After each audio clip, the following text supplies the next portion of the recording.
मा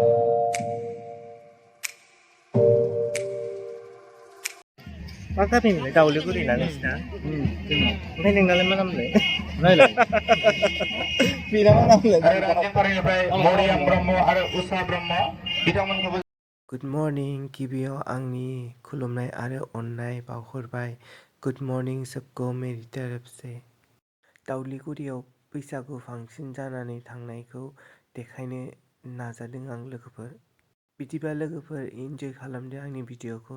तो चलिए दोस्तों वीडियो को स्टार्ट करते हैं।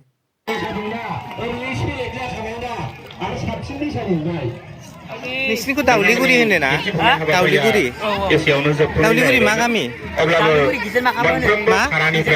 गेजेर माखा? मोसागिरि बिथांमोननिफ्राय जोङो सानै थि खालामनानै दोनदों जाय बिथांमोनहा हानजानि गेजेराव मोसानायखौ मेहेर गोनांसिन मा नामलाय नोंना? उजिल होनो। उजिल माबा स्कुलाव बिरसोम होनो। बिरसोम। हाबाफारिनि नाम्बारफोरखौ दाजाब दानख' खालामनायावहाय एसे सम नांगौ बेनिखायनो आसा खालामदों नोंथांमोनहा गाव गावनि मोननो गोनां बान्थाफोरखौ खोनासंगोन आरो जाय बिथांमोना मोननो हादों बिथांमोना लानानै थांगोन आरो जाय बिथांमोना बाहागो लाफैदों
आं बिथांनि मोसानायखौ बिराद मोजां मोननानै 500 रां बान्था होनो नागिरबाय ग्रुपैनो नोंथांमोनहा बेखौ साहा लोंदो गोजोननाय थाबाय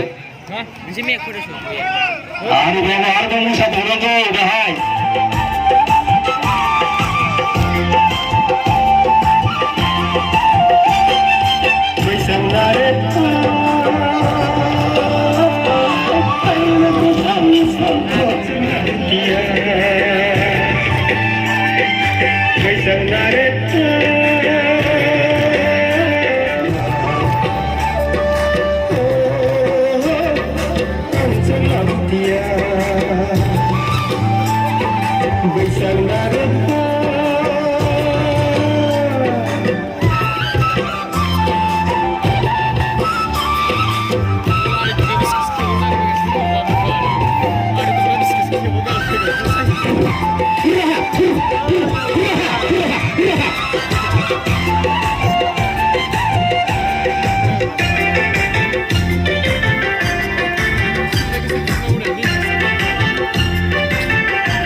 थेंक इउ लोगोफोर आंनि भिडिअखौ नायनायनि थाखाय सापर्ट खालामनायनि थाखाय थैंक यू सो मच दोस्तों मेरा वीडियो देखने के लिए सपोर्ट करने के लिए जों जेब्लायबो मिनि खुसि अनलायनानै थानो नाजानांगौ लोगोफोर दिनैनि भिडिअखौ आं एसेयावनो फोजोबनोसै thank you so much for watching माय भिडिअस खुलुमबाय गोजोन्थों नमस्ते and love you all God bless you and be happy always